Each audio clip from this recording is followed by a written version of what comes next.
Hello ਜੀ hello. ਆਪਾਂ ਚੱਲੇ ਹਾਂ ਹੁਣ ਫਲਾਈਟ 'ਚ। ਜੇ ਮੇਰੇ ਨਾਲ ਬੈਠੇ ਕਿਸੇ ਬੰਦੇ ਨੇ ਘਰਾੜੇ ਮਾਰੇ, ਘਰਾੜਿਆਂ ਦੇ ਬਾਜੇ ਵਜਾਏ, ਗਾਣੇ ਵਜਾਏ, ਸੀਟੀਆਂ ਵਜਾਈਆਂ ਜਾਂ ਫੂਕਾਂ ਮਾਰੀਆਂ, ਮੈਂ ਨਾ ਉੱਠ ਕੇ ਗਾਲਾਂ ਕੱਢਣੀਆਂ ਸ਼ੁਰੂ ਕਰ ਦੇਣੀਆਂ।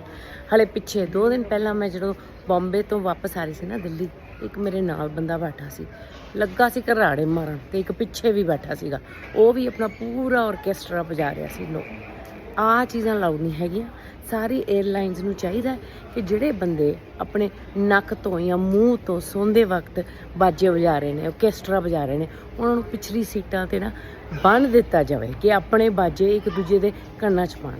ਬਾਕੀ ਦੇ ਪੈਸੇਂਜਰਸ ਨੂੰ ਤੰਗ ਨਾ ਕਰਨ। ਜੇ ਮੈਨੂੰ ਕਿਸੇ ਨੇ ਹੁਣ ਤੰਗ ਕੀਤਾ ਨਾ, ਅੱਜ ਮੈਂ ਉਹਨੂੰ ਕੋਹਣੀਆਂ ਮਾਰਨੀਆਂ।